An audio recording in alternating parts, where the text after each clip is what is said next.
Ladies and gentlemen, welcome back to another video. Today I wanted to briefly touch upon some really good news involving one of our favorite stocks here on the channel, and that is Sofi.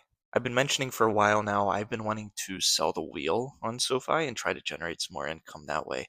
And the part of the wheel strategy is selling a covered call, and that's the part I was hung up on because I didn't really see a good time to do that. And fortunately for us, Friday gave us some opportunity to do so. I also liquidated a few shares. We're going to talk about that and talk about some other trades I made, some new ones.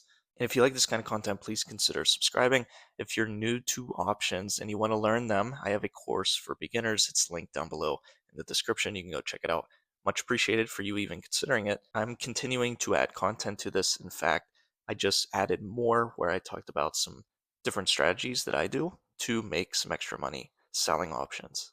And so if we go back to the portfolio, you can see it's drastically higher than it was in the last video. And this is primarily due to SoFi going up to $16.21 a share. And supposedly, there's some good news revolving around SoFi. They're partnering with Wyndham.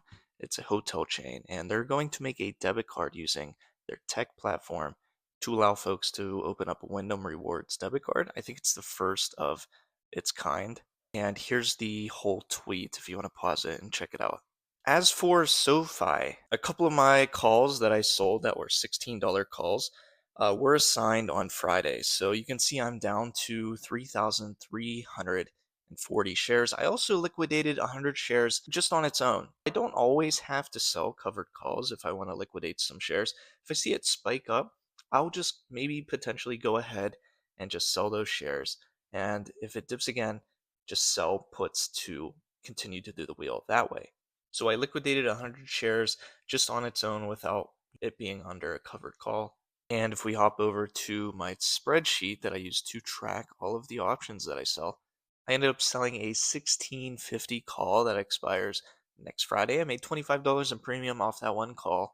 And this call right here, I believe, was a roll. So I also had some covered calls that were striked at 1550 expiring yesterday. But I wanted to roll them out and just see if I could roll them out a little bit and then roll them higher, also making some more premium. So I made 16 bucks rolling that call. And then a couple new stocks that I sold puts on. Two of them for the first time. One's a repeat, but it's still pretty rare that I do so. The first one here is Nubank. Sold at a strike price of $13 and I made $25 in premium off of that. This one expires next Friday. Celsius, the energy drink, strike price of $21, also expiring Friday. Made $27 in premium off of that. And then TQQQ, a triple leveraged QQQ ETF. This one was a strike price of $86.50, made $88. So TQ and New are new ones to the channel. First time I've sold puts on either of these. Maybe it will be a reoccurring trade. I guess we'll just see how these play out and just assess from there. As for the month so far in premium alone, $2,234. So this is shaping up to maybe be the best month yet. We got 2 more weeks to find out, and it's the shortest month of the year, so that's pretty cool. And then as for in the future, we're going to see what SoFi does into next week. If it dips for some reason, I'll go back to selling a couple more puts now that I have some freed up capital. And if it continues to rise, I'll look at selling more calls at a higher strike price. So stay tuned for that if you want to follow along. Thank you so much for watching, and I hope to see you in a future video.